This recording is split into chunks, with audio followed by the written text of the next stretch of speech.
Hey guys, it's Jenna Elfman from Fear the Walking Dead. I play Laura. No, I play Naomi. No, I play June. I play June on Fear the Walking Dead. And you're listening to the Fear the Walking Dead talk through on Talk Through Media. Hey, I'm Lindsley Register, and I play Lara on The Walking Dead. You're listening to The Walking Dead talk through on Talk Through Media. Hey, this is Ross Marquand, and you're listening to The Walking Dead talk through. Awesome. Hey, this is Mick Stahl, and you're listening to Fear the Walking Dead Talk Through. Cool.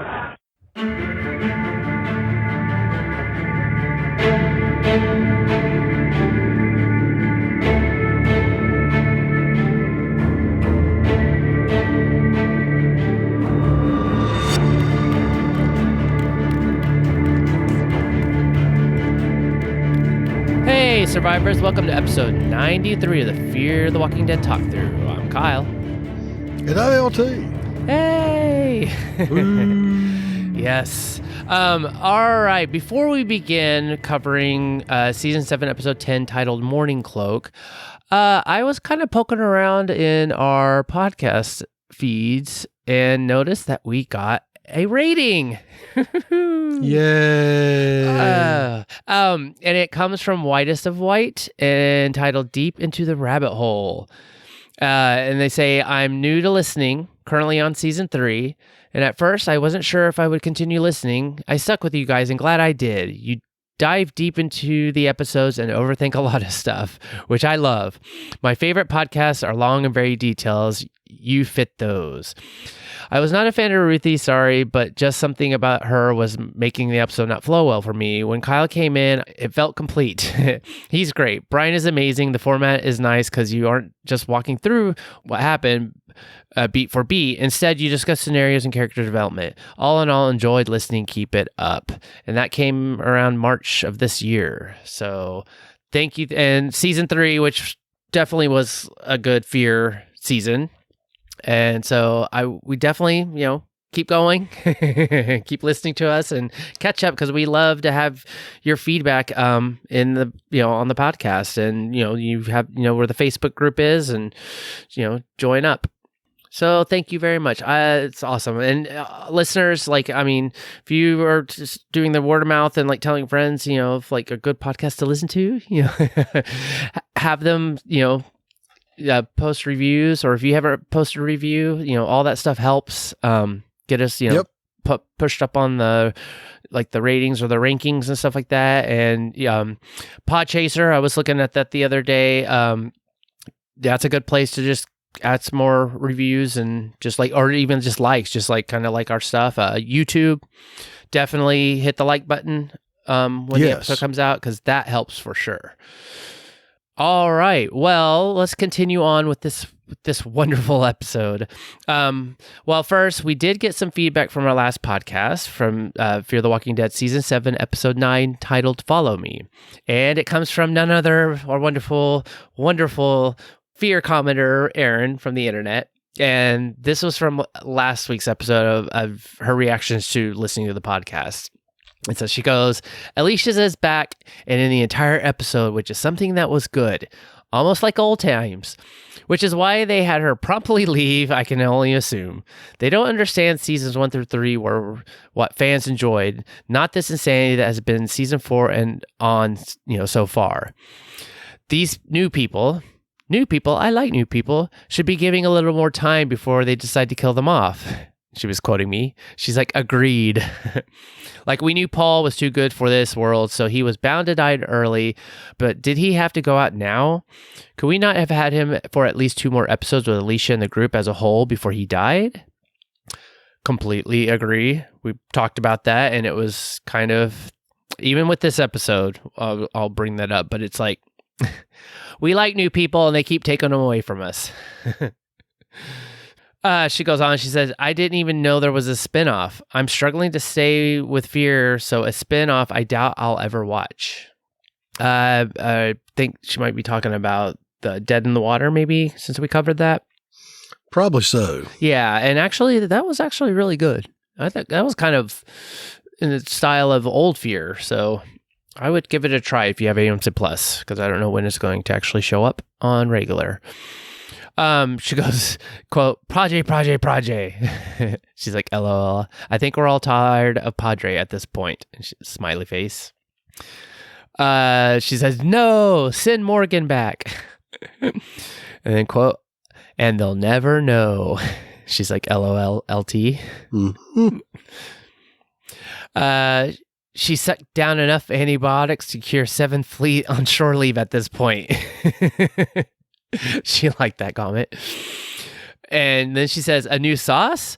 This should be in the what category or awesome, depending on how it goes. And she went, ha. And I actually kind of worked a little for this week, but again, yeah, this is just kind of a test trial, and it's kind of more of just like if it's something that's just a little more ridiculous outside of just the normal what's, because like I had a lot of what's this week, so we'll keep it going, I guess, just to see how it goes. And she goes on, man, I hope it's not a future kid as a spirit guide. Let it be past little Alicia helping her to come back to the good guys she's always has been on the show and have hope. And I have no hopes with the series anymore, so whatever the plan, I don't trust it. But she's quoting, she's like, I can't wait for Charlie to meet Madison. And then, quote, I forgave Charlie. Love that exchange. Smiley face. Yeah. Then we get to a Charlie episode this week. Yes, we do. Oh, full of Charlie. Thank you, Aaron, as always. And then next we actually got I got an email from Mike from Asheville, and he says, I'm going to be quick with this. I was late watching this, and I pretty much agree with everything everyone said about this episode. The one thing I would say is Paul would be a great character to have shown up in the anthology series. He and his wife would make a good episode. There were a lot of unexplored tidbits about him. Agreed. And since we already know the anthology, basically people that are already in it and what's coming up, but this is the stuff that I would say, like, this is the stuff that I would like to, would look to see in the anthology series, since that's kind of seemingly like that's what they're setting up, that part of the Walking Dead, universe, that we can get these kind of like new stories and background, because, again, they like to, Fear does this a lot. It's like they like to introduce us to new characters. It almost seems like they hook us in and then they take them away. And I don't like that at all. All right. Well, thank you, everyone. That leads us into this week's episode. Fear the Walking Dead, Season 7, Episode 10, titled Mourning Cloak. It was written by Nazrin, Choudhury, and Kayla Michelle Stallworth. Directed by Lennie James. Description was Charlie agrees to help one of Strand's rangers on a mission for the tower. All right, let's go into our ratings. And I gave it a 7, and then I put in parentheses, like kind of really trying here. Butterfly quest, because there was a lot of butterflies, and yes, there was. And Allie was sent on a mission to go find a butterfly, which she found really quickly. It's true. And I gave it a 7.5 out of 10. Young love in the apocalypse. Well, I was going to say 7.5 out of 10 angels without wings, but a little too on the nose. Or the will treatment. But yeah. Oh, well, there was a lot of that. Yeah. Like that, another recurring thing that seems to be a common thing at Strand's Tower. All right. Well, let's get into our listeners' ratings. All right. Deanna from Detroit says, I rate this episode 5 out of 10. What in the young and restless soap opera crap drama is this? And why did I watch it? Couldn't even stomach watching it twice. And that's followed by an angry face and 2 cussing faces. Oh, goodness. So listeners' ratings are going down, and I can't disagree, but well, next is Glennis from Toronto, and she gave it a 6 out of 10 butterfly effect. Emma from the UK gives it a 4 out of 10 boring cloak, not Mourning Cloak. Ouch. And then Erin from the internet, and she is doing, this was, I guess, correct as the ratings that she did from, like I was questioning last week. She said 4 out of 5. And then she said, I would give this episode a 5 out of 5 because while I found the romance for me boring, this episode had 0 Morgan, and I love that. But Allie came back for Charlie, so I got to knock that weak trope move by them. I could have pushed it back up if we found out at the end that Charlie was playing him, and having him turn off the light knowing Howard would kill him for it was one less ranger, and if he succeeded, then that part of the plan works, but she didn't, so yeah, bummer there. Next week looks like less Morgan too, and some Daniel content because they finally remember he's on the show too, technically, so it should be a good one. We'll see. Yes, we shall. Yep. All right, well, thank you all, and let's go into our awesome sauce. Awesome sauce! Okay, well, I guess we can kick off the awesome sauce with Dieta from Detroit. And she says, that's 4 chin-scratching emojis. June finally gets a backbone? Shrug, shrug. Yeah, she did step it up, and that was a little bit surprising, but actually kind of nice to see, because I think it kind of added a little element of where we see John Sr. and her, like how they're living in Strand's world, you know, that they're not necessarily on board, but yet they're still surviving. So they're trying to stay at least, you know, valuable and doing something. All right, thank you, Dieta. Next is Glennis from Toronto, and she says, the stalker's taken out by walkers at the door after Ali opened the door. Nice escape and quit thinking of a trainee ranger. Emma from the UK says, struggling here, but I guess Ali's synchronized butterfly catch and walker kill. And she goes on to say, shot of walker fingers in the elevator door. Nice. And then next is Erin from the internet, and she says in all caps, no Morgan Jones in this episode. And then 3 big smiley faces. And she said, also awesome, Howard killing Allie because it was in character, and June telling Howard she was more valuable than him, so Strand wouldn't mind if she killed him. Yep, June getting a backbone. All right, well, thank you everyone for your awesome sauce. All right, let's go into ours. This was kind of tough because I'll go on later because I have a lot of whats.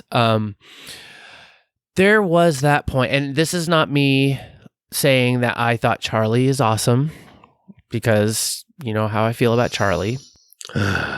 Yes, I do. Yes. It's a stretch, but I did and even if she was BSing it to Howard and John about her talking about being so young when everything started, if she's turning 13 now, like she said, then she would have been, say, 7 when the ZA started, or somewhere around there. So it's like with her being a kid, and then especially when she met Madison and company at the baseball park. So it was a little believable of her saying that she was tired of going from one fight to the next, and that she just wanted to live a normal life. And while the feeling and the connection with her story was fleeting after that scene, I felt it was really nice to see, because, you know, we've seen that with Carl growing up, and that's like, you know, and that's another part of The Walking Dead, of like seeing, you know, we have our adult characters, you know, we have all the main characters, you know, right, doing all their stuff, you know, like how are they surviving and dealing with like the people and like, you know, protecting their family and stuff like that. So it was kind of nice to see that being kind of like brought up and talked about or whatever, because then you have to think back. It's like, yeah, when she was meeting our crew, she was like young, you know, and like what, you know, and she hooked up with the vultures, you know, and like what, you know, she's a kid, you know, like what else is she supposed to do? She's just trying to survive and understand the world. And then this also kind of is like, you know, seeing just kids growing up in the ZA, and then, you know, we got to see Lizzie and Mika. And then, you know, it was just nice because it gives like this tiny glimpse into something that was insightful, but then it just all gets washed away with the rest of the episode. So I mean, I'm giving it my awesome sauce because it's like that's the kind of stuff, like character development or just like kind of insights that I really enjoy and like to see. And kind of how we had with Paul, where it's like you hooked me in, I want to know more, stuff like that. So out of this whole episode, it was like that one part of it I really, really enjoyed, and just I'm giving it that. So I'll leave it at that. Well, so my awesome sauce is kind of thin, but it is what it is. I actually listed Howard this go round because this is, I think, the most range we've seen him display. And I would say, to me, he's acting like the assistant manager that's trying to be the tough guy while the big boss is on vacation. That, he keeps doing all the little toady things, Victor's not going to like that. Victor's not going to like that. But then it's like he's trying to be in charge. Right. So I don't know, where is Victor? Off out somewhere doing something. So, this was a chance for Howard to kind of be the big man. And who knows? Maybe part of the conflict is going to be he's going to like being in charge. Yeah. It gave him a chance to be a little bit more than the Igor. Basically Strand saying something. He's like, yes, Victor, it's a wonderful plan. Being the bad, menacing sidekick that he is. I also enjoyed just seeing, like was stated earlier, I liked seeing, June showing just how, tough she can be when she needs to, and how she stood up to Howard. And the fact that we got that little nibble at the end that, maybe her and John Sr. are not quite as down with the program as Victor thinks. So I think that was a good, hopefully a good positive foreshadowing of things to come. Yeah. That I completely can agree with because, I'm glad you brought this up too, because it's like, they're giving us the insight of like, not that I was thinking that they were ever going to be on the side of Victor, and like, they're there basically trying to kind of, I guess, kind of like try to sneakily kind of keep their motives hidden for the right opportunity, or like, or something to help, like, Morgan and the rest of them to like, be a value of something, but also know that Victor needs her and John, I would say, and Wendell and all that. But the one thing that I thought was interesting is like the fact that they know Victor. Like, yes, they do. So it's like they're on a kind of a different relationship level than Howard is. And it's almost like Victor and June, like all of like that,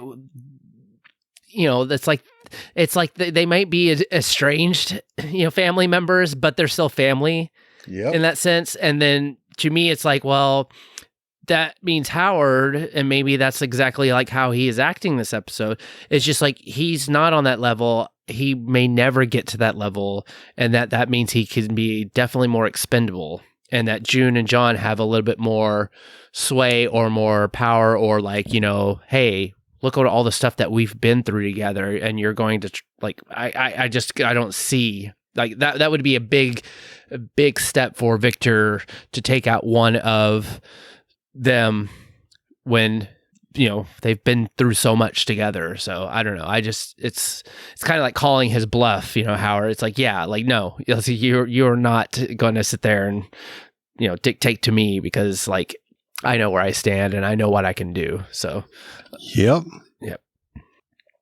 So good. All right. Well, I guess then that takes us into our weak sauce. You're worthless and weak. Well, let's kick off our weak sauce with Dad from Detroit, who says, this whole episode, just throw the whole show away. And she's got 2 little trash cans. Goodness. Oh, ouch. All right. Next is Emma from the UK. And she says, I don't believe a relationship built between Charlie and Allie in such a short time. Don't believe Morgan would have sent Charlie on her own on such a dangerous mission. Who were the random folks outside the building? And why is the radiation so high just in that particular building? And so many questions. Yep. Yeah, that's kind of where I was wondering. All right. Glennis from Toronto says, trying to pass Charlie off as a 13-year-old. Also, Ali as a 15-year-old wasn't realistic. The actors themselves are really 16 and 19, respectively. Yes, Glennis, I'm going to get into that in a minute. Good. All right. And then Erin from the internet, she says, Ali coming back for Charlie. This would have been such a more interesting episode if he left her and she had to find her way out. I was rooting for him to be the cold-blooded ranger he wanted to be, but no, they went all tropey.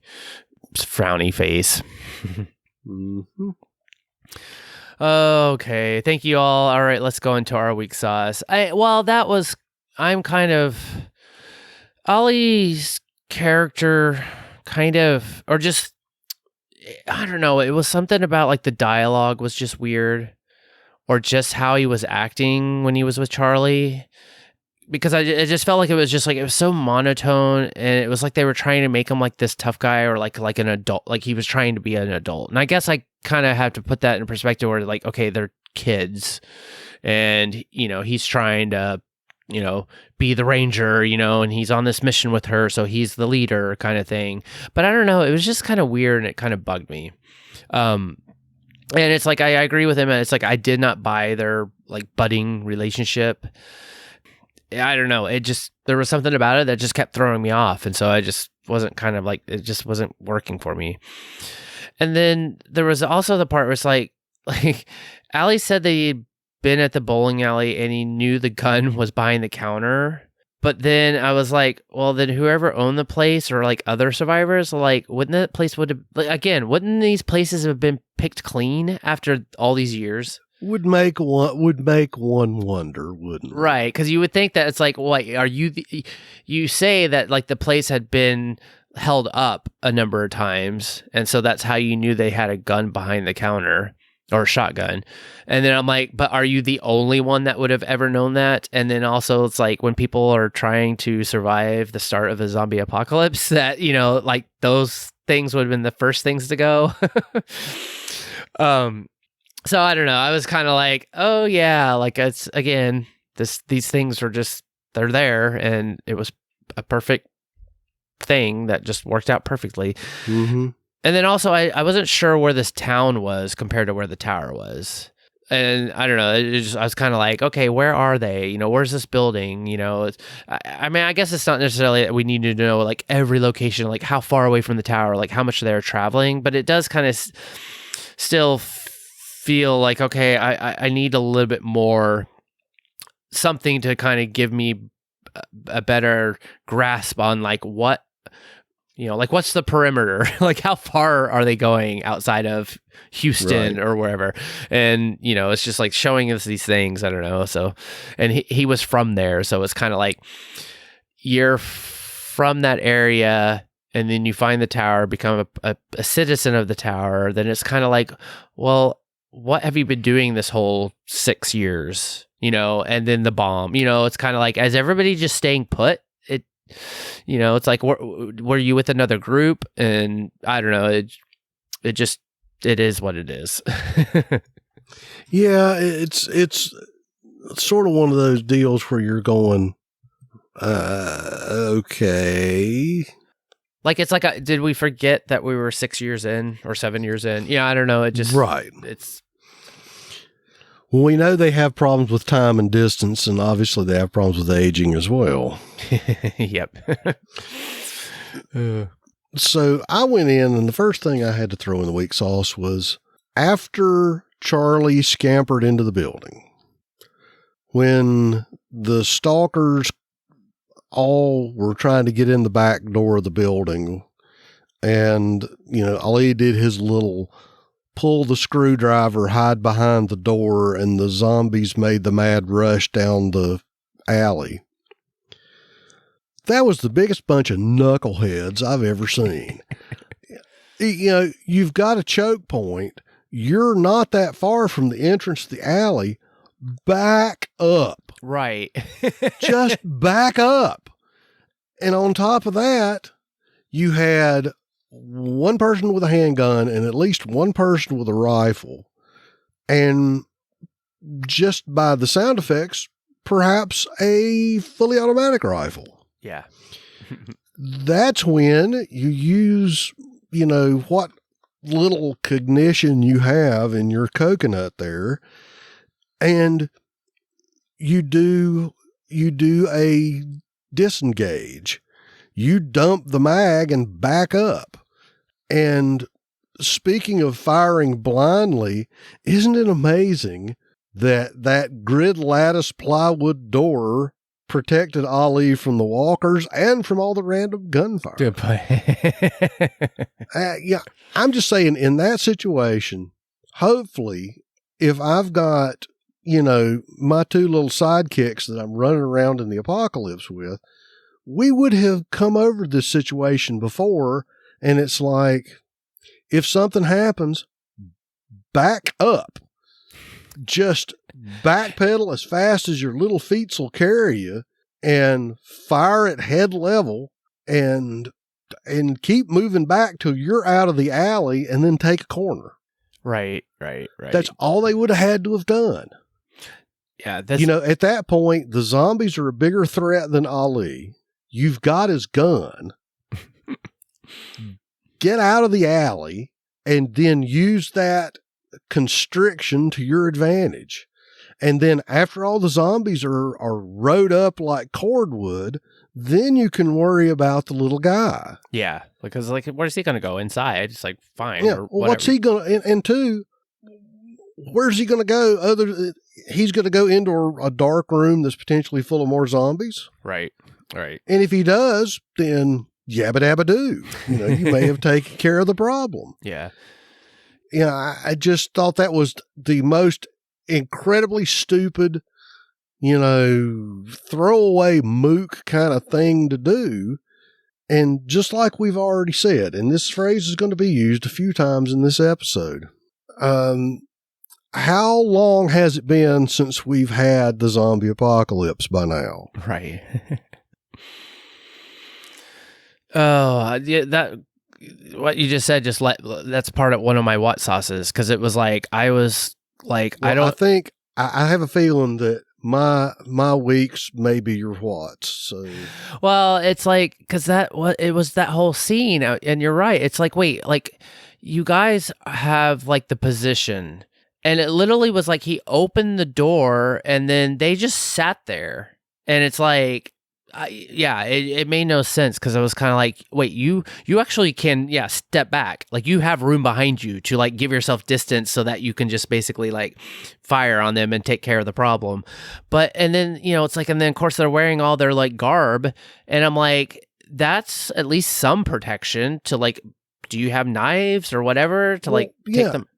Why are you wearing the Goodwill donation bin outfits, if not to protect you from being bitten and ambient radiation? Right. Is it just a fashion statement? I mean, it's the whole thing of when you see the Commonwealth guys getting gnawed on wearing armor, that for the most part, unless they get around that neck guard or they, nibble a bit of that under armor that doesn't have the padding on it, you're pretty set as long as you keep your wits about you. Right. Yeah. Yes, we're talking about you, Screaming Girl. You'll be fine. You just keep your head, keep your composure, and start swinging and pushing and get them off of you. Yeah. Well, and that's the other thing that too is weird. It's like, so like Charlie and Allie were not wearing their masks. And so it was kind of like, okay, that's, what's going on. But then it was also, it's like when they were pushing, like leading them to the door to open the door, like they're like scanning above them and around there and whatever. And I'm kind of like, aren't those big hoods in like that little tiny opening of your mask? Like, doesn't that just like block your sight line? Like, I mean, it just seems like so like... Well, you're basically making this harder than it needs to be. Well, it cuts down your peripheral vision, so you have to turn your head more than you would think. But, I was going to kind of give them a pass on the looking, because at least they're looking up. I guess that's more. That's more than we've gotten before. True. It is a 360-degree world. So anytime they turn their head from, 0 degrees at zero elevation, I'm happy. I guess the next thing, other than our, patrol of dinguses there in the alley, is when they said the elevator was broken and they were sending in Charlie to go get something for the elevator. Here I am thinking, oh, they're going to get something for the elevator. So I'm thinking, it's a motor, it's a chain, it's a gear, it's a part. Not a freaking electrical panel. I mean, of all the things in an elevator that's probably the easiest to bodge with stuff you probably have around would be buttons. Unless we have an Otis repairman out there that's going to take me to task for what's actually behind the panel. As far as I know, those are just relays and electrical switches. And I don't think that they're like special elevator shaped electrical switches. So the fact that she was in there doing the Elwood blues with the screwdriver, taking that panel off, I'm going, really? Really? That's what you're going to get? Yeah. Really? That's exactly what I thought too, because it was like Strand wants the elevator fixed, and so I was thinking like, yeah, there's the gears or maybe the wheels of like hold it onto the track, or like a brake, or like whatever, this and that. And so then when she's doing that, I'm like, really? It's just the panel? But then it made me think, I'm like, okay, wait, aren't they in like the Houston area? Or like near a bigger city, regardless if it's Houston or whatever. And it's like, isn't there elevators in like a ton of other buildings? Like they could have found, like, why was it this one building is the only place that has like what they were looking for that was also like, irradiated. But it's like, there's literally the building next to the tower probably has an elevator panel that you can totally use. And an elevator panel is not something that people are going to steal trying to survive the initial beginnings of the zombie apocalypse. So I'm pretty sure those are still going to be around in every place you go. I've got a gun. I've got a box of 9mm ammo. I've got a carton of cigarettes. I have an electrical panel from an elevator. Yes. That's like Jack Sparrow and his I've got a jar of dirt. It's like, okay. Oh, goodness gracious. Yeah, it's just anyways, go on. Okay. And since you already mentioned it, let me continue on the bowling alley. So when we were talking about this show having a problem with time and space, the other issue that I'm beginning to have is, I'm going to talk about that in a minute, but it seems like they have a problem with how far is earshot? Did the zombie virus make everybody deaf as a post? Because one minute first of all, you're inside of a large open building with no real cover, and you're just standing there like deer in a headlight.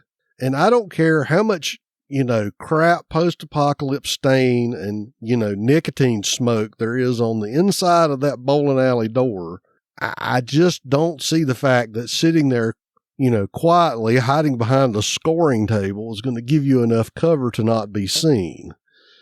Unless, again, we are talking about the same bunch of mooks that just got killed in the alley. So. I think we might be. So it's the fact that it's like, there's people outside, hide, don't talk. And then it's like, hey, Fred, let's throw a few frames to the bowling alley. And I'm like, oh yeah, like that's not going to attract attention. Or make lots of noise. It's like, wait, did you hear that? Clunk. Immediately identifiable as like, oh, someone threw a bowling ball and hit some pins. I seem to recall that sound from somewhere. Wait, it's a bowling alley. And I'm sorry. Again, you're in a big open building with lots of flat, polished surfaces for the sound to echo. So, yeah, okay. They're hiding out in the open. They give 2 minutes later, and they're over there, doing their Kingpin in the Apocalypse remake. Or would that be the Big Lebowski in the Apocalypse remake? Anyway, think of a bowling movie. And you already said it, and I'm going to say it again.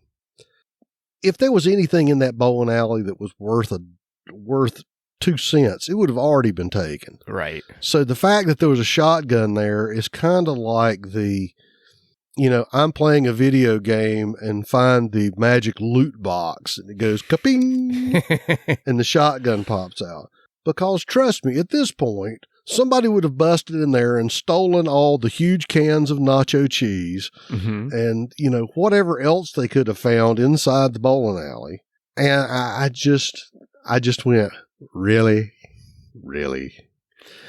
Or even to give it even some kind of just a credit or something. It's like, yes, it could possibly still be there depending on what the situation of what happened during the ZA start, that maybe this is a smaller town and half the people already died and there was just not enough for people to scavenge, or it's so remote that it doesn't get all the traffic. But again, at this point, it's like people would have been scavenging, other groups would have built up and then start sending people out. So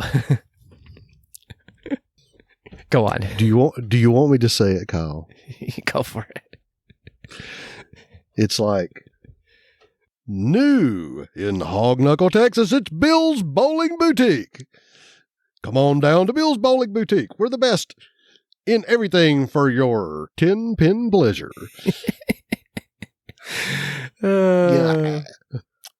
Bill's, the best stocked bowling alley in Texas. Sorry. And I knew it was coming. You could tell because it's like you saw Charlie and you saw this young teenage man, and I could almost hear the, da da da da da da da da da. And it's like, and we're sitting there watching television. My wife looks at me. She says, "What is that?" And I went, "Smells like teen hormones, dear." I'm just saying, as soon as they had their ghost with a bowling ball moment, I said, "Oh yeah, I know where this is going, and it's not going to be good." Right. Yeah. Because what are the rules, Kyle? Don't be the moral compass. And don't fall in love. Yep. Yeah, it did give me a little bit of early World Beyond, where it was just like too much of this. Oh, let's take a page from there. They're just kids and they're having a party in the ZA, Yeah. you know, that building, and just like playing music and like laughing and drinking and all this stuff. And it was just like, what? No, what? It's like, I'm sorry your teenage years got interrupted by a huge zombie apocalypse, but now is not the time to go all CW network on us. Yeah. Because therein lies the path to destruction. So just to sort of segue off of our "so are they gone, let's have a conversation" in the bowling alley, June and John Sr. having their Mercer-esque conversation about, yes, we're going to bide our time so we can take over the tower from the inside, right after Howard had about faced and walked down the hall.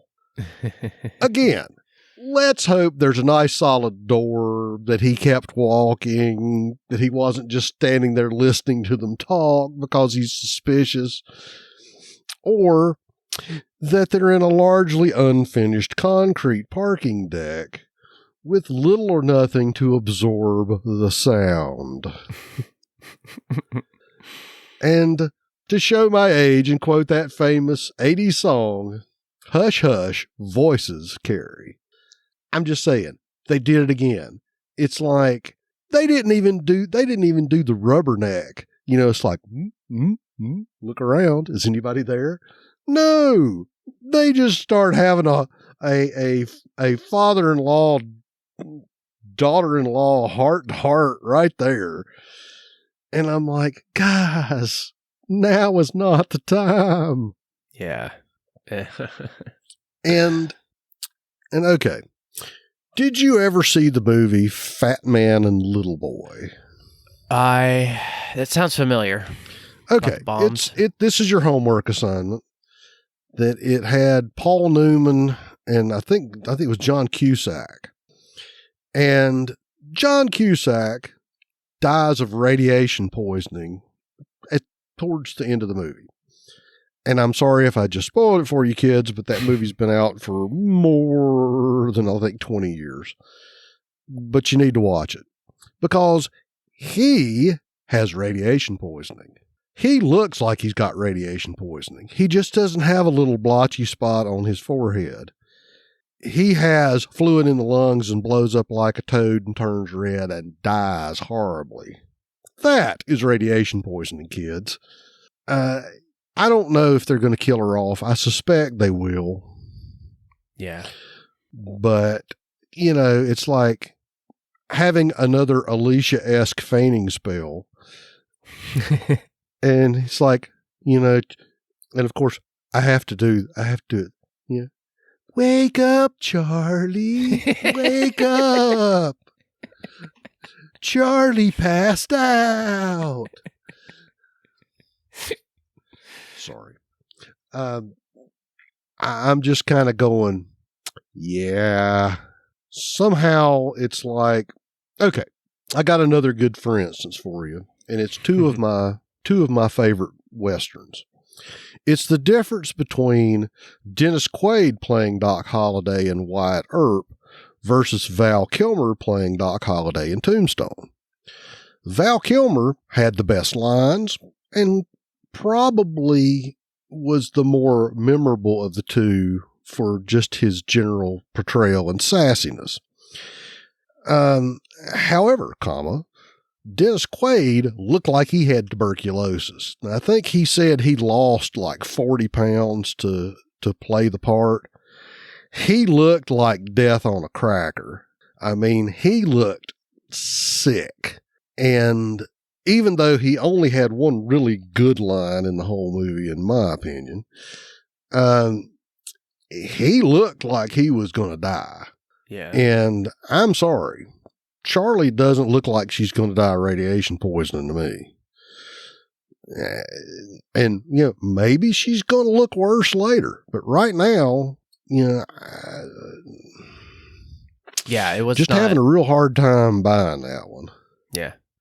Agreed. And if they don't make her look worse. Well, that's the thing. I mean, and the thing is, we know they know how to make the makeup to make her look sick. Mm-hmm. Mm-hmm. You know, come on, guys. You know, cut back a little on the Walker budget and slide that makeup money over there, because, you know, if she was really that ratted up, she would be like peeling and, you know, Or she'd yeah, or look like bad. Yeah. Peeling and swole up and, you know, going blind and, you know, and I'm going to go ahead and say this. I'm going to get this out of the way in the weak sauce is, I don't care if you don't like her or not. I like Charlie. I'm sorry. And It's fine. I'll go ahead and go on record on now and saying I thought Nick was a waste of skin, and I wish he'd have died in episode 2. When he was walking through the wasteland. Yeah. When you know, at the point he was hiding underneath the old man stealing his morphine drip. I'm just like, cut your losses. I don't care if he's my son or not. He is an impediment to the survival effort. But then again, it was a clown car full of Shriners up until about what they got to the ranch. Yeah. Yeah. And I've said it before. The only one I was rooting for that entire time was Daniel. Because I said, my man's going to survive because he knows what to do and he can do the do. I said, everybody else, I ain't holding out much hope for him. Yeah. I'm pleasantly surprised that Alicia has lasted this long, because she actually got to be where she was, you know, fighting and killing and winning. Yeah. Well, we won't go back and. Well, no, we're not going to. I'm just making my point. Totally. I'm not like against it or not. You know, it was just that's like. Yeah, I'll just leave it at that. Because of what Charlie did, I'm like, I've never really liked her and how she got into the group. It's well, I will agree with you. It was kind of, I was kind of going, okay. Yeah. But we know that Daniel went in and was playing daddy. So that definitely helped out later on. Yeah. I mean, that's absolutely horrible. Yeah. Well, anyways, we'll continue on. But yeah, as far as it goes, that's pretty much it. And it's one of those things. I really wanted to like it more than I did, but you know, the weeks and the whats just kind of were an overwhelming mountain to carry. Agreed. It was, well, then, yeah, let's just continue on because, yeah, I've got more. Like, I originally had some stuff of the stuff that I'm going to say in Watts in my weeks, but then it was kind of like, wait, these are Watts. So, right. Yeah, and I moved them. So, all right, well, let's go into our Watt sauce. What? All right, I'll go ahead and start with Emma from the UK. And she said, are we to believe the Rangers couldn't handle the walkers in that building? Where is Strand? He abandoned his Rangers, then went AWOL? Just doesn't make sense. And when Charlie and Ollie kissed, it made me think, how are people keeping their teeth clean in the ZA? ?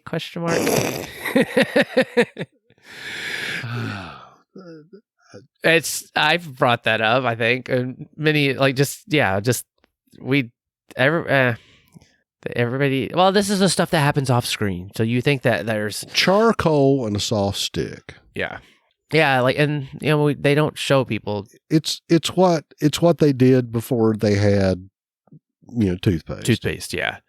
Well, no, and they even do that like on Survivor. Like you see the contestants like using sticks and just basically like scrubbing their teeth to trying to, you know, get them clean. It's like they don't show that to us on the show. So I mean, it is kind of like, yeah. Well, and they don't show them doing a lot of stuff. Yeah, because you would think that like, okay, that is like one of the like what we take for granted now, that would probably not be in the ZA because it's just not available. That like everybody probably smells like crap and all their breath smells really bad. Like, it's well, just maybe not.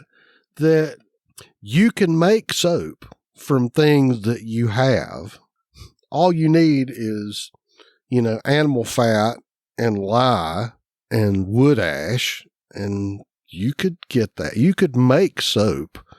yeah. So, and two, you have to maintain a degree of hygiene to stay functional. So I just think that, they don't show them going to the bathroom either. Right.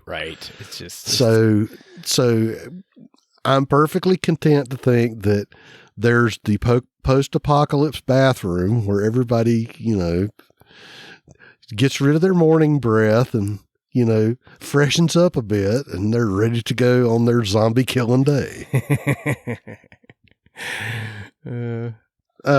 Aaron from the internet says, what is the mask protocol at this point? Good question.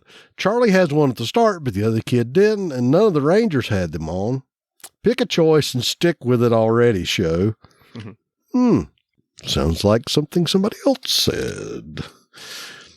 And then she goes, who bowls with people outside looking around and zombies?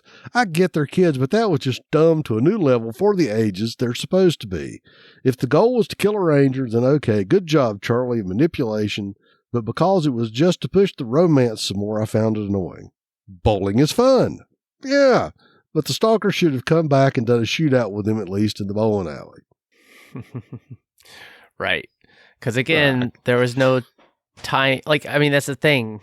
There was no time distance. It's like they literally were just outside the door and then they walked off, and then it's like, oh, hey, let's have our little remote. Oh, you've never bowled before? Okay, let's do it. Yeah, it was just like, had it been an hour later? Had it been 2 hours later?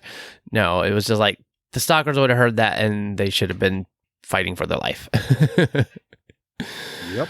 But none of that matters when there's, romance to be had. Well, and the other thing is, okay, so there were walkers in the other building, but there were no walkers in the bowling alley. Right. Because I guess walkers don't like to bowl. Well, there you go. Either that or when the apocalypse hit, it wasn't league night, so nobody was there. Maybe they just don't like all those stinky shoes or something. Well, think about it, Kyle. You're half rotten and you've got something that's got three finger holes in it. How many 2-fingered zombies are there because their fingers are, stuck in a lane in a rental, a house ball somewhere. Yeah. Well, they're good for one throw. Just hope they get a strike. That's right. and they'd have to be ambidextrous because they'd have to use the other hand, but that's only 2 frames. So it's a short game. no turkeys for a zombie.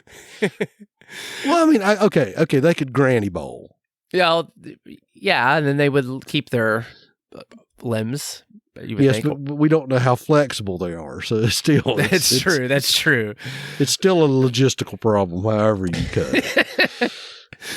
Oh, goodness gracious. Well, that was fun. So, Kyle, do you have any hot sauce after all that? Oh, my goodness. Well, yes. My first what sauce was coming because we have some new information, it sounds like. And it's like, what is the pit? And why is Strand sending people to it? So I'm assuming this is the same pit that Arno found last episode. I'm assuming, because I don't know. And then why is Victor gone and he's not back at the tower? Because it seems like that he has enough rangers to send out to do things for him so that he can take his time to throw people off the roof of his building. That it's like, why is, what is Strand doing? And like, why is he not there? I feel like Strand is such a control freak at this point that he wouldn't want to leave his tower without like having, I mean, we get Howard as kind of his like sidekick or whatever, but I don't even think that he even trusts him enough that he would be fine leaving his tower after Alicia just said, hey, we're going to war. You know, it was just kind of like, okay. And then, you know, again, what's this pit? So I guess we'll find out, but it was just like Victor is MIA conveniently. So we'll just leave it at that. Well, we have two guesses. We could say maybe the pit is the big crater full of zombies. Right. Or if you're a G.I. Joe fan, the pit is their headquarters. Yeah. So, you know, maybe he's discovered the secret G.I. Joe headquarters. Well, yeah. I mean, and then it's like, why are the stalkers are asking about it? So it's kind of like, anyways, I guess it's a what in being like, okay, new information, what the heck, and then why is Victor gone, and what importance is this, you know? Yep. And so there's the what on that, at least on that side. The other part, and see, you kind of liked Howard in this episode, that, you know, like, because he's, you know, I guess he's kind of trying to act like, you know, or at least he's, you know, in charge at this moment. But I thought it was very, like, his character from when we first met him to kind of where he is now, I feel like they've done something to him, because I feel like he's acting all like Mr. Miyagi, like like he's telling Allie, he's like, don't be the caterpillar, be the butterfly. Like he's being all very like using antidotes and like trying to he's gone all metaphor. Yes, and it's like this whole meta thing, and it just, I don't know, to me it's not, it doesn't necessarily fit, because I felt like he was more like, I feel like he should be acting more like a mini Strand wannabe, and that is actually should be more afraid of Strand and always in his shadow.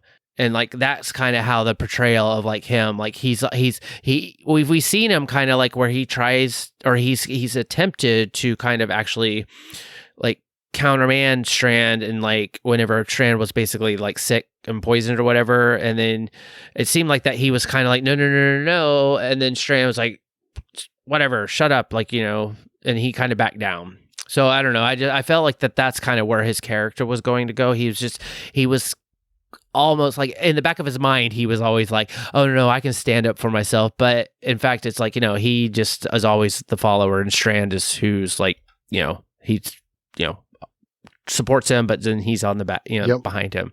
So I don't know, that kind of, I just didn't quite get in this episode. It just seemed very weird.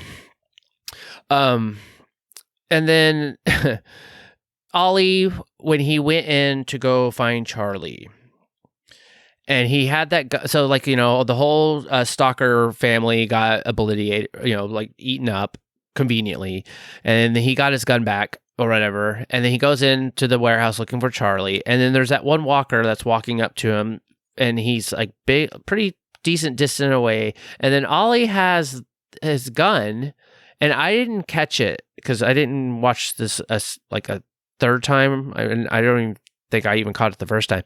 So I don't know if he was like trying to use it and it just wasn't firing, or if he was just like stalling or having a problem. But then he just lets the walker basically just come right up on him and just fall on him. And it just, like, again, he didn't run away. He didn't like try to like, oh yeah, you're getting too close, let me back up. But then later he has no problem shooting walkers when he was like letting Charlie out of the elevator factory. You know, it was just like, yeah, that I think the gun worked fine. I think that was the, you know, him doing the old shaky cold sweat. I don't think I can do it. I don't think I can pull the trigger. I don't think I can kill this walker. But then when Charlie was in the elevator and he's coming to the rescue, he's like, dun, dun, dun. Right. It was like, not a problem. I am Mr. White Knight, and I am saving my lady fair from the evil monsters. Yeah. Either that, or he just said, okay, I got to do it. I got to do it. I got to do it. Yeah. And that he managed to cowboy up there and do his thing. Right. But then why was he afraid? Because we just saw him in the beginning when he went to go capture the butterfly, that he took out that walker no problem while also catching the butterfly. So it was kind of like, what was he afraid of? Like, did he know the walker? Maybe he knew him. Maybe that was, right. One of the Uncle Earl or the guy down the street or. Yeah. Well, I mean, that's kind of, that kind of was a thought. But then at the same time, it's like they didn't really relay that if that was the case. It was just all of a sudden he stalled just so perfect timing that the walker got close enough and then falls on him and almost eats him. And then Charlie has to save him. It was just like, just kind of silly. And then like speaking about him too, is like he said, like after he let Charlie out, and said, I guess he was going to help Charlie run away, that he said he knew of some places to hide out that he found when he was on patrol. So then I was just like, okay, wait, like I'm not understanding where he fits then.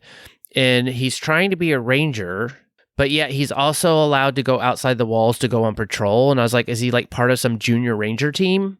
Because like, well, he may not have been by himself. Well, okay, right. So it's kind of like so I guess him being a ranger is so he can go out by himself. Yep. I guess that's kind of how I took it. Okay. I mean, it was kind of just a little like, wait. Like, I'm not quite understanding, like, how much time have you spent outside the walls? And or like with the butterfly thing, they're sending him out on a short tether and keeping him, within, say, telescope range of the tower. Yeah. That they're not letting him go way far out on his own, and then somebody's going to come check up on him, or he's going out with a chaperone. Yeah.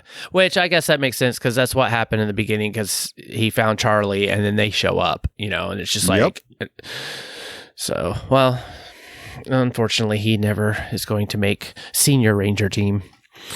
Oh. Yeah. And then also, like, did Ollie let all of Strand's butterflies out when he was like hooking up with Charlie on their first date?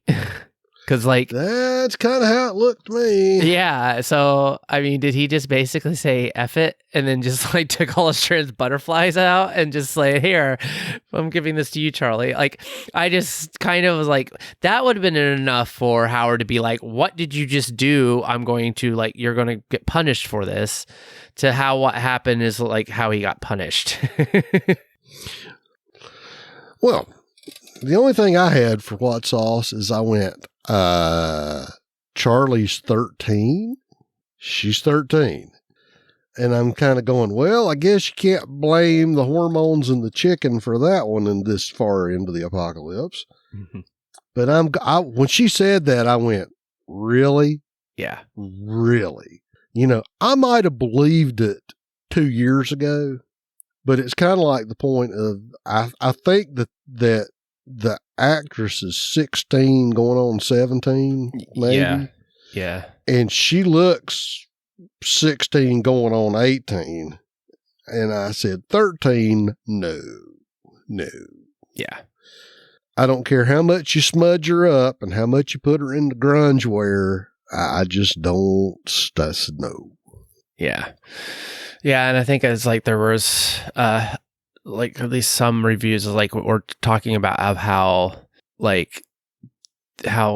kind of questionable or like why did they do this kind of an episode saying that she was 13, and then the Ali's character like was 16, I guess he said, or I don't know if they said, but it's like, but in real life it's like 19 and she's only 16, and it was kind of like, and you're making them kiss. It was kind of like, seems a very, it is what it is, I guess. All right, well then I guess we'll go into our new sauce, which is the Oh Hell No sauce.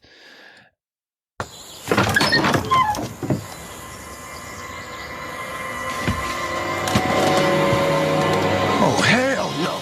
Aaron from the internet, her oh hell no sauce is this really how Charlie's going to go out? Slow death by radiation poisoning? I'm not sure how to feel about this because on the one hand, it fits with the world they're in, but it also feels kind of weak for all Charlie has done. I know some would love to see Madison take her out, but with this show, they'll probably just have Madison forgive her, so that wouldn't happen. It works as I said, but it also feels a little anticlimactic. Well, thank you, Aaron. Well, I'm kind of on the other hand, it's like Charlie cannot die from radiation poisoning because Madison must be the one to kill her for killing Nick. Because I want an eye for an eye, damn it. I still can't forgive her for that. And it's not that I necessarily can't forgive her for that. And it's also the sense that I can't believe, like, Alicia forgave her for that. And then, like, she became a part of our group. It just, like, I don't know. Like, anyways, we talked about this and I don't want to, like, stick on it anymore. But it's just... yeah, Madison's probably not going to. I don't know if this is one way that they're going to be able to just write her out so that she does not meet Madison. So that could be entirely the reason, and then kind of like let her die off in a positive vibe if people have forgotten, you know, or that she did help. She really like was, you know, she turned around, and then just like they end that whole little thread. So I hope it doesn't last long. That's the thing. I don't want this to become like, because what's she going to do? It's just we're going to have scenes of everybody coming up to her and she's in bed, just basically falling apart. And then this just gets extended too long. It's kind of like, I don't know what that episode is going to be because obviously they're going to or is she going to walk off into the sunset? I don't know. Yeah. I don't know either. Yeah. So we'll just see. All right. Well, thank you, Aaron. And all right, then let's go into our sad and aw sauce. Aww. And I put this in here just because Emma did put it in her notes. That Emma from the UK, she just said nothing for this. So at least there was acknowledgement that there was nothing. At least she's being honest. Right. It's like just acknowledging and then just saying like, hey, yeah, there's nothing for this. Well, that was all we got for sad and aw sauces from our listeners. And I just put my sad sauce was just Ollie being thrown off the rooftop. Because, I mean, I guess in a sense, you know, he's a sweet kid, you know, and I was happy that he did get some good hits on Howard at least before he got taken out, because he did kind of stand up and punch Howard and, you know, got at least some good shots in. So it's true. He did. Yeah. So like he turned around and was trying to, I guess, take on the, you know, the big guys, and yeah, he got tossed off. I guess that's also going to be not that I wasn't expecting it, but even when the Ranger, what was his name? Garcia, when he came back and he was all sick or what, you know, like they're like, oh, he's got radiation poisoning, and he was kind of telling the thing. That then all of a sudden there's just like the next scene or whatever, and you hear this, and then this body go flying by the window. I was just like, okay, this is something we're going to see probably a lot of, and because it was like, yeah, did he really kill himself, or did he just get shoved off by Howard? Because that's what Strand would do. I don't know. Right. And I think the fact that they left it sort of ambiguous left that thought in your head. Yeah. You know, did he do the noble thing, or was it like, you know, was this sort of a Lizzie look at the flowers moment? It's like, hey, I know you've been sick and you haven't felt well. Why don't you go up on the roof and take in some fresh air? Yep. And then poof. Oh, goodness. Well, that's just how it goes at Strand's Tower. Yeah. Well, and of course, I have two. One was, yes, I'm going to have to just go ahead and say it, is that it was cute and sweet while it lasted. You know, our sweet little teen romance in the apocalypse. And you're thinking, I've never had a boyfriend. I've never been to a junior high dance. I've never got caught making out by the science teacher under the bleachers during a pep rally. And just the whole scene of them in the room full of the butterflies. And it's like, oh. And then, in the afterglow of the moment, when she's all giddy and in love with this guy she just met just 45 minutes ago, as she looks out the window onto the vista of the ruined world. Why? She sees her boyfriend go flying by the window on his way to impact the concrete. Many stories below. Yeah, that was kind of a that was a scene for sure. Well, and the problem is, I'm sorry, they telegraphed it well enough that I knew that's what they were going to do. Right. I knew that's what they were going to do. But even though I knew, it was still kind of, oh, the fact that, the last thing you expect to see is, Charlie! I love you. Yeah. Wait for me. Or like, oh goodness. It's like, I'll be in the parking lot. I'll be hanging out with Will and Garcia. Oh goodness gracious. But just to I don't know if I would say lighten the moment. It just makes me wonder how many people, is that the common thing? Is it like, does anybody want to go to the roof with Strand and Howard anymore? Or even just go to the roof in general? It's like you might die up there. It's like, hey, it's time for your evaluation. Let's go up to the roof and walk around. Nope, I'm good here. Yeah. I mean, it's like, can we go talk about this in the basement? Yeah. It's like, no, they can't go to the basement because the elevator doesn't work, I guess. They can take the stairs. Well, there's stairs. They might have blocked them all off. I don't know. Well, that's how they're getting. Well, they couldn't have blocked them all off because I know they have to have a way out, and there's multiple. And I mean, come on, that's the way you get your cardio. Yeah, true. It's like, oh, you're getting soft taking the elevator. You got to take the stairs. Yep, get your cardio. And carry those Encyclopedia Britannicas with you. Work those calves. Well, and I agree with you. They probably do have the staircase blocked off at some point, but I doubt that they're rappelling and abseiling up and down. No, right. Yeah, I'm sure it's like maybe the lower or the first floor, like they have them blocked off so any walkers can't get up or whatever, but most of it's open and just the elevators for Strand, I'm sure. Yep. Okay. Well, that's all the sad that I have. All right. Well, let's move on into our feedback. We can talk about it. Done talking. Time to listen. All right. Well, we actually got a voicemail from Dieta from Detroit. So, woo! Yay! So I will go and play that. Hi, this is Dieta calling from Detroit for the Fear the Walking Dead Talk Through podcast. So first and foremost, I just want to say hi to everybody. Brian, Kyle, LT, and Renee sending prayers and everything your way. We definitely miss you. But just to let you know, you're not missing nothing with this Fear the Walking Dead. You're not missing a thing. So whenever you get a chance to catch up, because trust me, you're going to be very disappointed. Also, I wanted to say hi to everybody else, Emma, Glennis, and all the other newcomers and participants that leave feedback. Hi, everybody.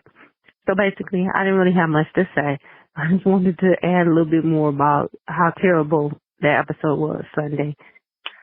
I'm just feeling so defeated with Fear the Walking Dead. I mean, I came for the season thinking we was about to get some action with the last theme being, Leisha declaring war on Strand. So here I'm thinking we about to come back and it's about to be on and popping. But of course, all we getting is a bunch of weird episodes that don't really mean nothing. I'm still tripping on how Morgan actually trusted Charlie with that task of infiltrating Strand's camp to turn off the light. I don't even see how that plan made any sense. It's just like, I don't know. And then of course Strand was MIA the whole scene. I was kind of glad because I didn't have to listen to none of his little speeches. I don't know. This is I don't know. I just guess they need to move it along. Go ahead and end it. Whatever they finna do. They could have just kept The Walking Dead going. I don't know. This show is just horrible. I guess we get to see a few characters pop up here and there, but that whole episode about Charlie and some guy we ain't never known before, yeah, right. Come on. They would have did better implementing some of the other characters that we ain't seen in I don't know how long. So I guess Charlie's leaving the story. Yay! Happy. Didn't care for her anyway. She didn't do nothing. So, that's it. Oh, and LT, I want to say that last podcast, I was behind, guys. That's why my feedback was kind of off about the Shelley Duvall. But, you are hilarious. The last one, I just laughed through the whole, both of you guys, Kyle and LT, y'all kept me cracking up because I guess the suspension of disbelief for this episode. Oh, gosh, you just got to come and just don't expect nothing. Just like you said, put the suspension in the corner somewhere and say, I'll come back and get you an hour. But anyways, just wanted to say, hey. Thank you, Deanna, so much. Yay. Yay, love getting voicemails. Yeah, my feeling is that they obviously, we know that there's the wars coming. Like, they have to do that. And this is just them doing these like little like spotlight episodes on characters, and it's not really it's not fitting. And so I think we're going to get a couple more of these that are going to kind of be like still focusing on, like Alicia and then Charlie. And then I think next episode is going to be like a Daniel episode. Yes, it is. Yeah. And then, and then whatever else happens from there. But then there is going to be the point that then they have to shift to like the main story of the deal. So I think once we get through a couple more episodes, then we'll finally get what we've been expecting and wanting. It's the thing that we have said about them anyway, is when they're on point and on task, they do a pretty good job. Mm-hmm. But anytime they try to do these segues or any type of, adjacent story, they're kind of ham-fisted about it. They're not, it's kind of bull in the china shop sort of thing. They're not real graceful when they do these little, sidebar adjunct stories. And I think it's going to make sense. The problem is that they just didn't do they've never done a really great job of making it flow and making it make sense. Is that you get, this little piece of sidebar story, this little piece of sidebar story, this little piece of sidebar story. Then at some point they're going to have an episode where this all supposedly is supposed to make sense to where we end up. Mm-hmm. Right. And like I said, they're just not real good about blending this stuff and make it kind of flow and make it kind of have a point that, if it was me, if I could, say, if I was the one trying to plot this out, you make the B story something that's going to carry the war forward. Right. That we need to have, if you're going to have this big thing happen, we kind of had the first big blast of it there at the end of the break. And when they came back, you need to do a slow build where everything is building towards this big thing. And you could make the argument that what we've gotten has done part of that, but it's too disjointed to really carry the main plot that we're expecting forward. No, exactly. It needs to be a little smoother. You know, it's to go with the blend analogy. It's like if you're trying to make a cake and you don't get everything together when you're putting the ingredients together, and it's like, oh, you get a big mouthful of butter, and oh, you get a big mouthful of flour, rather than it's cake and more cake. Yeah, that I think is my 2 cents on that. Yeah, and I can completely agree, because it does feel sometimes where it's just kind of like they get all over the place trying so hard to like do these like poignant things with one of the characters, you know, and it's like, okay, well, you're getting some character development and like more insight, or like, you know, whatever. Because like I said, I was like, it was nice to see Charlie talking about basically like, I never had these things growing up because she was this all happened to when she was young. So she's only known this life of just basically fighting. And so having this need and want of just like a normal life, like that, to me, I'm like, I get that.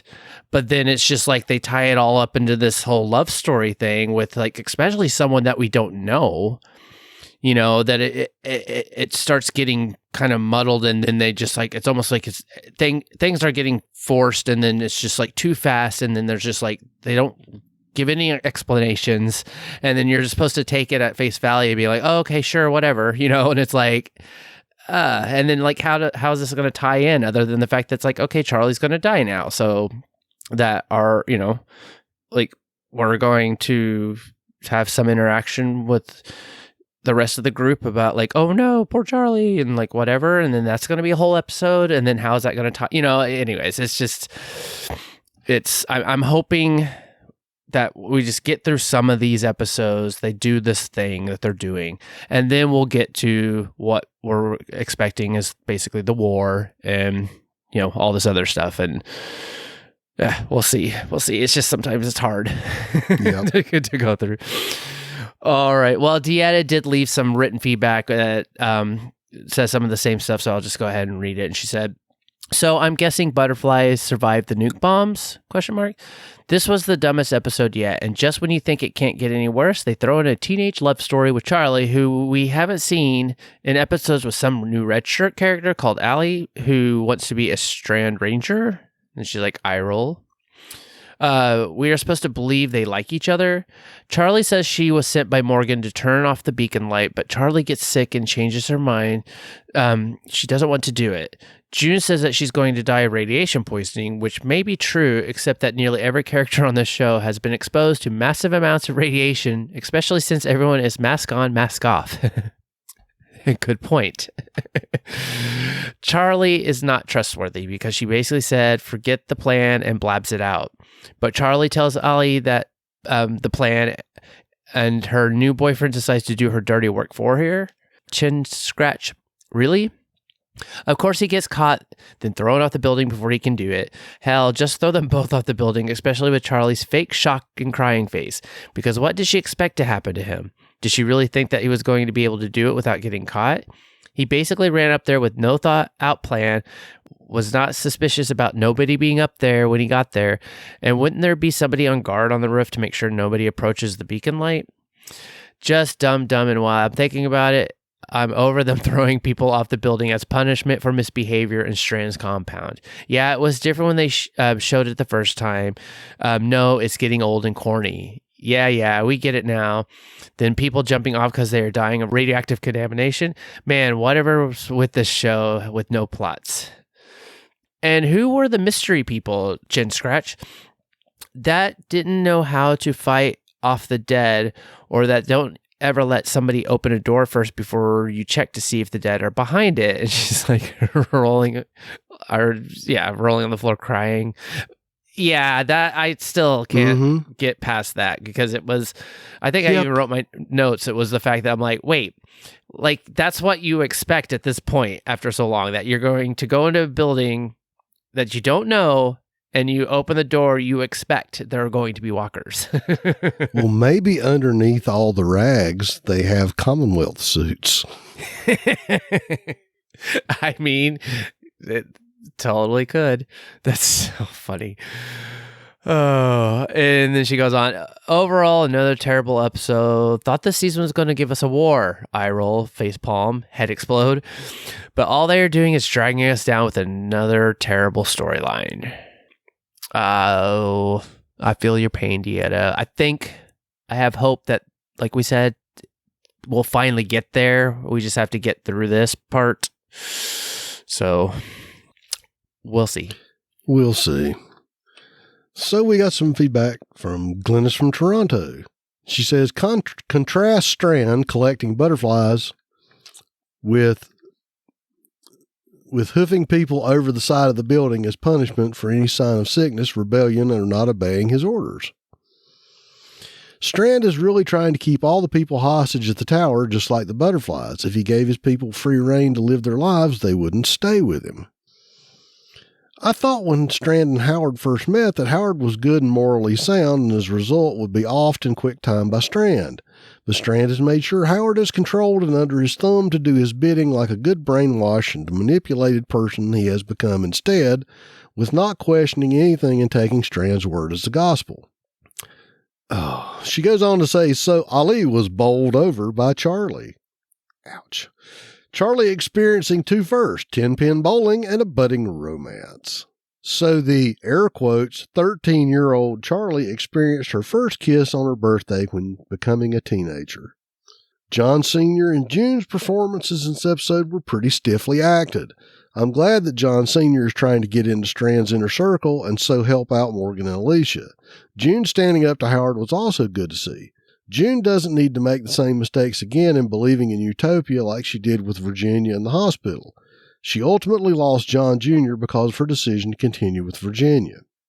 At least Ali wasn't all naivete and ignoring everything going on around him just to become a fully fledged ranger, though he realized a little late that there was another way to Strand's. Yet another character that met his end after one episode. So Charlie is doomed to die at some point with the radiation poisoning. Will she survive long enough to meet Madison? As that could prove to be a very awkward meeting since Charlie killed Nick. I also wonder if even Alicia will still be alive for the Madison reunion since she's so sick too. I suppose, fortunately, winky face, we'll be saved going through Fear the Walking Dead episodes of teenage angst with Charlie dying off sooner rather than later. So who will complete Morgan's plan and switch the beacon light off now that Charlie and Ali were both unsuccessful? Yeah, I don't know. That's then. Well, I guess we now can sit there and look at June and John Sr. Since they're in there, and Charlie's still alive enough to tell her plan, and Morgan, Morgan was trying to get her to do so. Yep. That would be my point. All right. Well, that was all of our listeners' feedback. So let's go into ours. And I mean, I didn't really have much, and I kind of already, talked about this. It was just, at least we got something new outside of the war that I think that, a lot of us are expecting that's what we were going to get. But then there's something that's going on with the stalkers and what they're calling this pit. So, it's something that Strand is a part of, it seems, so it's a new wrinkle in the story that I'm assuming they're going to play it out, but then it's also to what end? And then also why? Because it's like, we have, is this something he's working on to protect himself from Alicia, knowing that Alicia's wanting to come after him and Morgan? Right. So that's the only thing I can think of, is that he's working on something to protect his, empire, and it's this pit, and somehow the stalkers know about it. And so that's, because I mean, I guess we still have Arno and I guess the stalkers. So, we have them out there causing their troubles. And obviously there seems to be enough of them that they're out on patrols and doing all of the stuff. And then we have Alicia and I'm assuming whoever is still alive that were, with her originally, and then Morgan, and are they all at the sub, that kind of thing. So it was kind of like we have three forces, and then they're all interacting with each other. And so it's kind of like, what are they going to do with this? Which hopefully they'll get to soon. Yeah. And we don't know. Right. So, I mean, would it not be kind of ironic if the pit turns out to be the bunker where Alicia was in the beginning? Well, then somebody is actually going back to usable. Well, and like I said, we don't know. And I'm trying to think of what would be logical. Is there another bunker? Is there something that, some military base or something? But it's kind of nice that we've been getting, up to this point, it was Padre.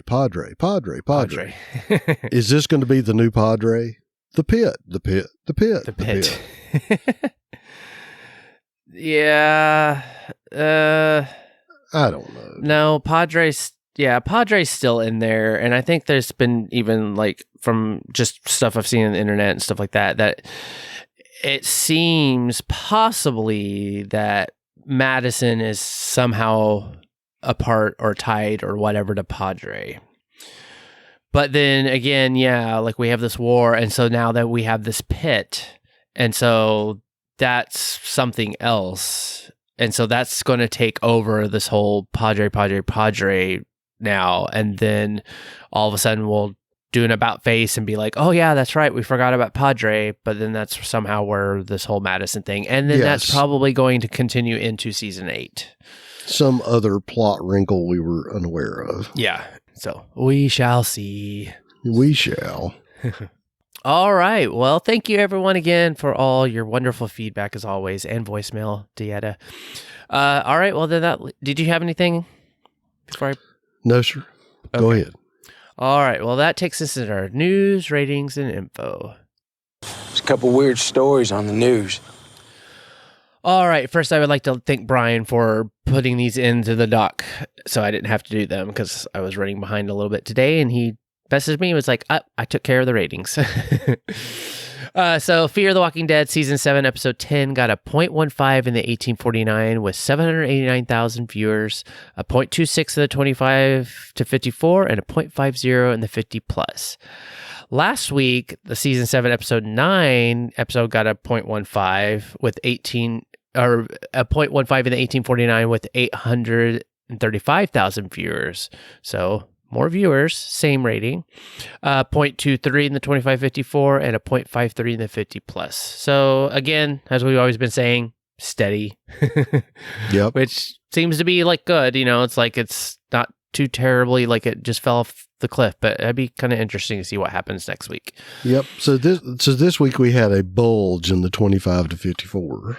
Yeah. Yep. And the 50 plus is still pretty same. I still don't understand the whole number of viewers. It must be a range between this, number and this number, and then that still counts for the 0.15. Well, all right. Talking Dead was not on this week because they are not going to come back until, I'm assuming that the finale of Fear. And then Season 7, Episode 9, so last week's episode of Talking Dead got a 0.03 in 1849 with 150,000 viewers that week, which we talked about was they didn't air it right after, and it just got hammered.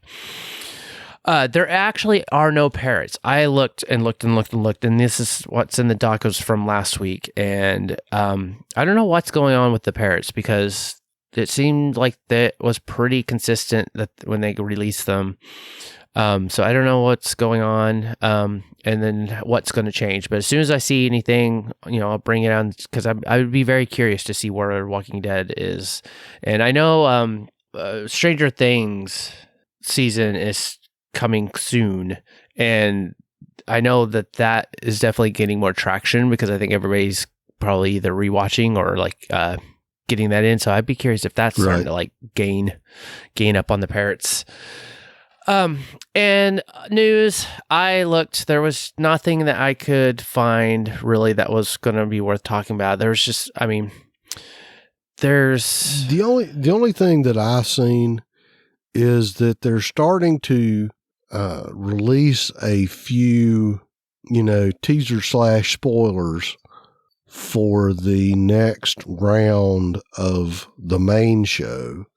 And there seems to be a lot of discussion about Charlie. Oh, are they doing this on social media or? Yeah. Or is it just from what I've seen there's 2 or 3 websites that I will, glance at the headlines for that typically have a few things. And there's several people that pop up on my feed in YouTube that have, Walking Dead related content. And as I said, I saw a few things come across the news feed post episode that were talking about, whither Charlie and, is this going to be the main cast death that one of the showrunners was predicting, or are they going to sneak another one in on us? On it, yeah. Well, it seems like they like to kill everybody else but our main characters. Well, and that's the thing is that I expect, just from what I've seen, that we may have some, quote unquote shocking deaths in the main show in that last run. Yeah. Because as we have said before, it's been a long time since they killed anybody within, 2 degrees of Rick Grimes. Right. Yeah, none of the main cast has really died. Yeah, John Dory's then was the last death. John was the last on Fear. Yeah. Yeah, and then on the main show, true. That's also, it's been a while, and we know. See, that's the thing. We can expect that we're going to lose somebody on the main show. Just with Fear, it's like it's just hard to tell. Right. And also it's not going to be unexpected. Like we get this with Charlie and it's like, oh, okay, she's radiation poisoning. So it's kind of like, it's not like she's out on some mission or trying to do something and she gets like separated or like, whatever. And then like, oh my gosh. And then she dies. It's kind of like, oh, okay, she's going to die at some point. Right. It's like, it's not shocking. or they're not going to, they haven't seemed to be very prone to give anybody else the Connie treatment. Or yeah, right. That either they leave the show or it's just a while till we get back around to their characters. Right. Oh well. Well, I hate saying that. It's like, I guess we'll see. It's kind of like, well, I want to see. That's the thing. Well, I don't. Yeah, and I mean, you think about it, how long did we go where we didn't see Wendell? No, I know, forever, and now he pops up at the tower. Yeah. So, like I said, it's just they tend to play a lot faster, a lot looser, and a lot less consistently with showing the main, quote unquote, main cast. Yep. LT, you want to tell people how to interact with us? So we want to encourage you to follow us on Twitter and Instagram. That's at WalkingDeadTTM. To submit your theories and feedback, most people post in our designated episode thread in our Facebook group. That's facebook.com/groups/WalkingDeadTTM. You can send us email. That's walkingdead@talkthroughmedia.com. If you want to send us feedback, you can use our feedback form on our webpage. That's talkthroughmedia.com/feedback. If you'd like to leave us a voicemail, you can call area code 216-232-6146. Remember that all of our new episodes are on YouTube. Just search for Talk Through Media and remember to subscribe and click that bell, and additionally hit that like button. So if you hit the bell, you'll get notified when the new videos drop. And those videos go out to YouTube first before the podcast does. And to support us, you can like and review the Talk Through Media Facebook page. You can find that at facebook.com/talkthroughmedia. And the best way you can support us is in our Patreon. You can find that at patreon.com/walkingdeadtalkthrough. And we would like to thank our Patreon supporters, Clint McCollum, Renee Murray, Deetta Patterson, Guy over there, Lawrence Todd, and me. Hello, Kyle McAdams. Remember that Deetta, Clint, and Renee will be getting an early version of this episode this week. You can also subscribe to us on Apple Podcasts or your podcast client of choice. And while you're there, give us a rating or review. You can also leave us a review at podchaser.com. And there you can actually rate individual episodes or the whole podcast. And as always, remember to share our posts on Facebook and Twitter when we post them, or tell a friend. Word of mouth is the best way to get us new listeners. What else is going on at Talk Through Media? Well, Brian and Ruthie are covering Star Trek Picard and Star Trek Discovery, as well as Star Trek Strange New Worlds. You can find them over at StarTrekDiscoveryPodcast.com or StarTrekPicard.com. And at the Facebook group for more information, you can find that at Facebook.com/groups/Star Trek TTM podcasts. And if you'd like to support them, they also have a Patreon for those podcasts. You can find that at Patreon.com/Brian and Ruthie. You can also find Revenge, Deep Space Nine, and Prodigy covered by James and Kim, and Star Trek Lower Decks that is hosted by Brian, Kyle, and LT. All right. Well, the next episode of Fear the Walking Dead, Season 7, Episode 11, is titled Ophelia. Interesting. Written by Alex Delisle and David Johnson. Directed by Alicia Dednam Carey. Hey. So, Lennie James did this episode, and then now Alicia Dednam Carey's going to direct this coming episode. Mm-hmm. And yeah, Morgan wasn't in this episode. Then he directed, so she's probably not going to be in this episode. But then I don't know. This is her first directing credit, right? I think so. Yeah, and we've heard about this that she was spending more time behind the camera, and I wonder how many of the episodes that she's going to be involved in like that. So I don't know. I'm excited, and I think we're going to definitely see about Daniel. And actually, the description is Luciana and Wes test the limits of their patience when Daniel's worsening mental state ends up endangering them all. I don't like the idea of Daniel worsening. I want him to be sharp as a tack and back. I agree. Yeah. All right. Well, so until next time, I'm Kyle. And I'm LT. And this is Fear the Walking Dead Talk Through. Good night, everyone. Good night.